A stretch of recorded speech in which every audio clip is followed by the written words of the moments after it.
गुरु भक्ति योग।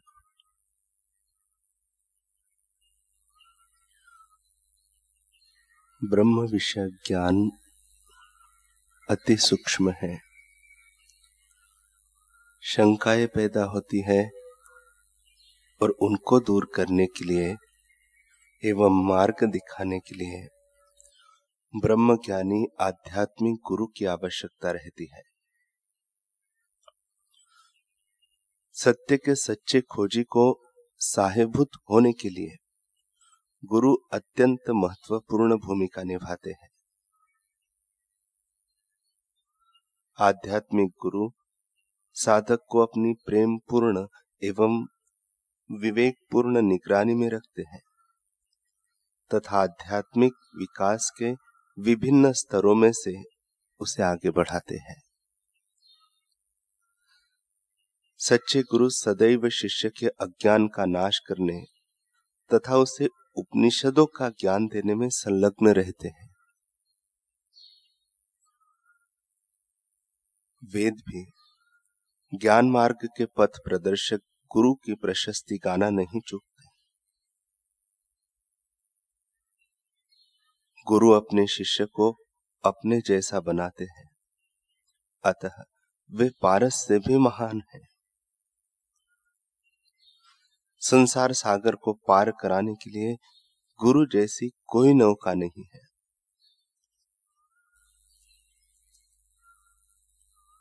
गुरु और ईश्वर सचमुच एक रूप है। संत एकनाथ जी महाराज सद्गुरु की अनंत महिमा का बखान करते हुए कहते हैं, हे सद्गुरु, मेरा तुम्हें प्रणाम है। तुम स्वयं ही क्षीर सागर हो।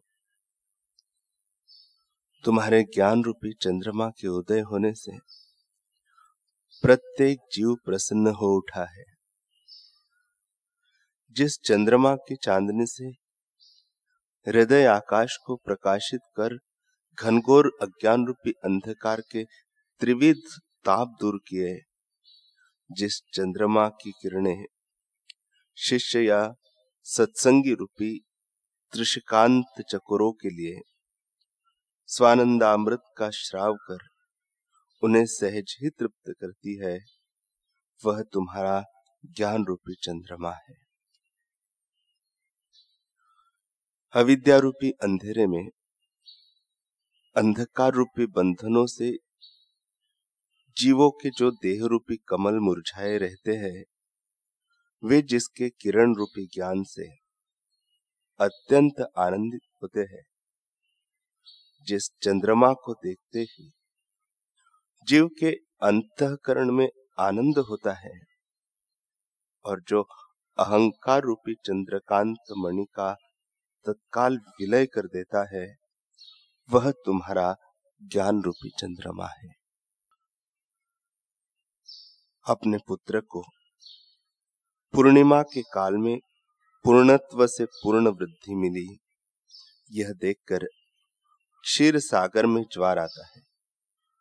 फिर भी उसकी गुरु गौरव की मर्यादा का उल्लंघन नहीं होता। अद्वय अनुभव के कारण अंतःकरण में आत्मानंद बढ़ता ही रहता है। सद्गुरु रूपी क्षीर सागर अत्यंत गहरा है। उसकी ओर आदर पूर्वक देखने से उस पर हिलोरे मारने वाली वेदांत रूपी लहरों में शब्द रूपी ज्ञान रत्न दृष्टिगोचर होते हैं। उसमें विश्वास रूपी मंदराचल पर्वत तथा वैराग्य रूपी वासुकी के रूप में मथनी को बांधने वाले डोर, इनकी सहायता से निज धैर्य रूपी देव दानव समान भाव से क्षीर सागर का मंथन करने के लिए तत्पर रहते हैं।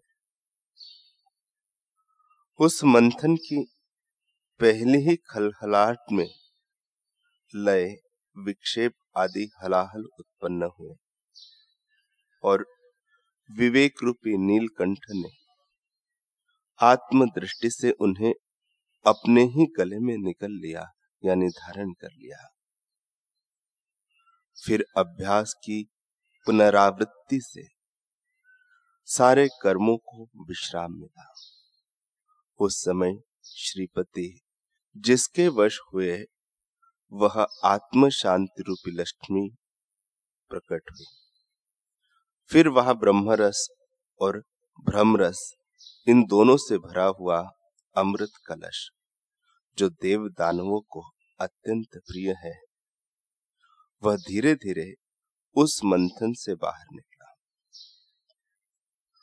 उसका बंटवारा करने के लिए श्री हरि ने मोहिनी रूप लिया और अहंकार रूपी राहु का शिरच्छेद कर दिया तथा देवताओं को तृप्त किया।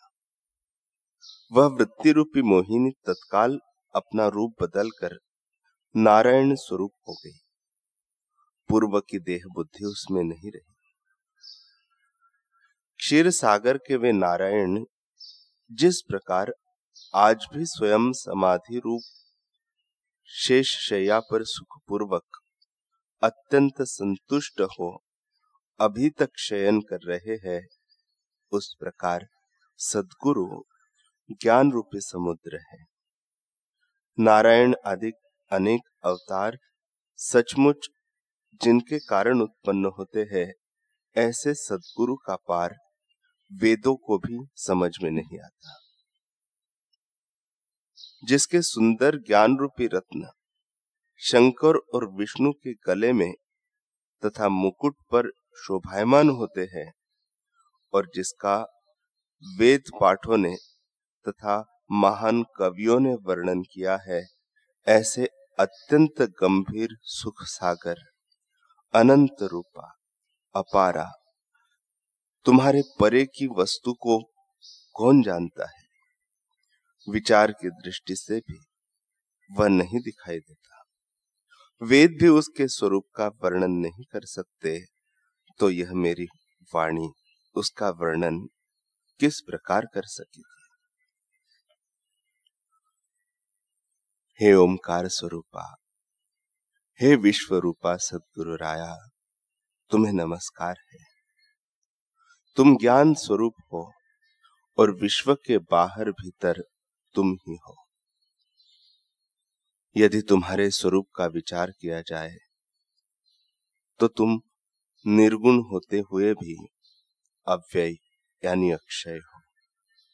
ये जो साक्षात चराचर है, वे तुम्हारे निर्गुण स्वरूप के घटक है। जीव और शिव तुम्हारी माया है। अद्वैत यही तुम्हारा सच्चा वैभव है।